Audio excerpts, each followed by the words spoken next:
Hello. I would like to address a small issue I previously made. The length of the previous tale presented was inadequate in runtime. There was a lot of potential that I missed. The various spells that he performed, further detail on Clealvis's mother, heck, even the cape on the sorcerer's back. I have squandered each and every opportunity to follow the various avenues presented that could have expanded upon the characters' backstories. I will not gloss over such details again. All of these instances of skimming over are really just in case I ever find myself on a tangential tirade.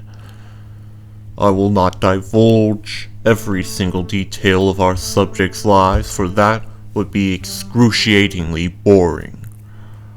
However, I will be more detailed in my narrations from now on. Now, without any further delays, let us now delve into the story you've all been waiting for. To fully understand our tale, we must once again turn back the clock. Long ago to another time, one where 3 people cemented themselves as superheroes in secret, long before the rise of any modern superheroes. These individuals are Dr. Hank Light, C.L. Van Arcadine, his wife, and Dr. Darren W. Wiley, the best friend of Dr. Light. They worked for the organization known as Gun Shield. They utilized this trio in order to deter any communist threats, at least ones with high-level technology that could potentially threaten the balance of power on the global stage.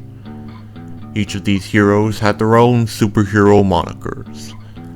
Dr. Hank Light was the original Meg Ant-Man. His wife was referred to as Wasploid, and Dr. Wiley donned the name Basiliath. However, this team officially dissolved once Hank and Wiley quit.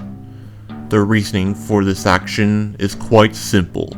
Van Arcadine had sacrificed herself while on a mission by going into the refracting realm. The duo split and went far into separate paths. Dr. Light kept his research regarding his light particles, the substance that allows him to change size, to himself. These chemicals can change not only the distance between atoms, but the size of atoms themselves. His specifically designed suit allows him to harness this energy for himself. He seized all of the light particles upon the dissolution of the group, leading Dr. Wiley to establish Wiley Technological Enterprises. This venture sought to research light particles so that he may once again harness its power. Both individuals' exposure to light particles over the years have led them to become mentally unstable and addicted. Dr. Light brought into these effects after an argument with his wife turned physically violent. An out-of-character moment for him, as he is usually known for being quite composed. This led him to privating his research. Wiley, on the other hand, became corrupted further due to the experiments that were being performed. While the trials were never conducted on him specifically, the potency of these concoctions, paired with his prior exposure, turned him somewhat insane. As years went by, Darren only saw failure after failure. This led him to be so frustrated that he eventually gave up and hired a well-renowned thief to steal the light particles the good doctor had. This is where our hero enters the picture. Before we discuss our main topic, we must turn back once more to the past to see how he got to this position. This is a story of Rox Lang. His job was rather simple. He was a mine digger, a job from the family business. When he was exploring the dig site, he discovered a young girl named Cassie Volnich, whom he later adopted as his daughter. She was trying to steal from a shady big tech company that uses its tech to slow the aging process, but she was defeated and presumed dead, so they hid her body in a cave. In order to help her damaged state, he decided to try and rob the company himself. His success led him to be hired for many jobs of illegal thievery. His resilience and cunning made him well known, so much so that he got himself on the radar of Dr. Wily. This outwardly charming and seemingly honest CEO is no stranger to performing illicit acts to get his way. He often hired criminals off the street whenever human trials were required for his research, even when he knew with utmost certainty that these experiments would horrifically fail. He approached Lang and assumed the position of one of Lang's employers.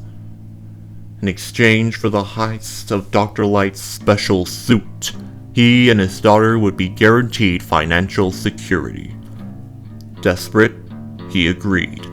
After cracking Light's advanced security system, he stole the proto-jacket suit and brought it to Wily.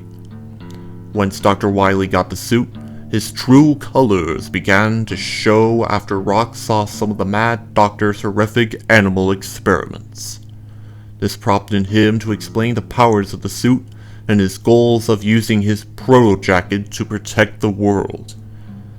Once Wily's visions were uncovered, he told Rock that he saw too much and told the guards to open fire on him. Rock managed to escape and recover the suit, but was severely injured by the attack.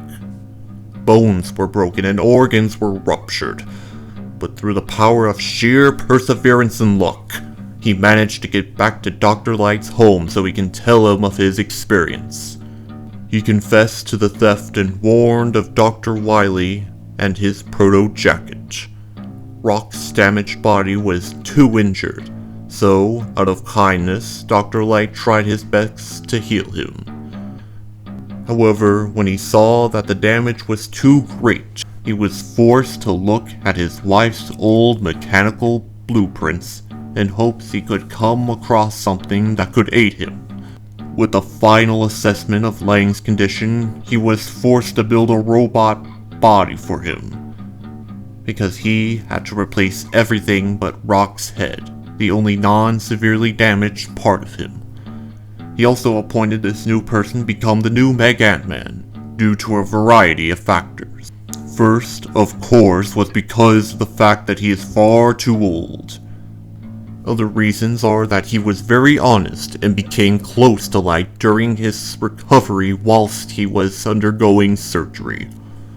The role was also bestowed upon him because Dr. Wily has the proto-suit, which contains light particles. He knew the only way to defeat such a villain is with equal footing.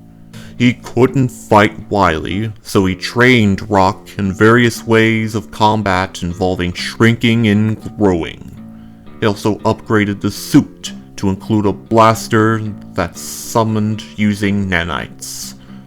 These can shoot yellowish projectiles that contain blasts of light particles. Lang accepted because Dr. Wily could cause great pain to the world, especially to his daughter. Another reason he agreed was because he had grown romantically involved in Light's daughter, Hope Van Arcadine. Rock managed to defeat the Mad Doctor in several confrontations, each one more threatening than the last, with henchmen that have great abilities themselves, despite how all of this immediately tarnished his public image. However, despite the odds stacked against him, he persevered and triumphed over the Mad CEO. After Rock successfully defeated Dr. Wily and his goons several times, Dr. Light felt confident enough to send Hope to fight alongside the shrinking hero as the new Wasploid. The newly formed duo now fights off Dr. Wily and his special employees. Each adventure is fantastical in its own right and is deserving of its own tale, however, thus I won't be covering any of it here. perhaps another day. For now, though, we end our journey once again, for we have reached the end of this tale. I hoped it was sufficient in its thoroughness. While this does conclude this particular chapter, I do hope you join us for the next story. Trust me, it is something far different than what you have seen thus far. I bid you farewell until then.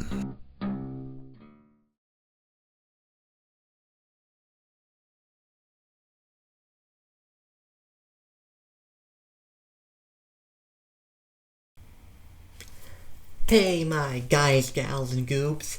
It's me, someone who is wearing a Doctor Strange shirt because I forgot to last time. You know, me, Nate, just Nate. And boy, this was pretty good.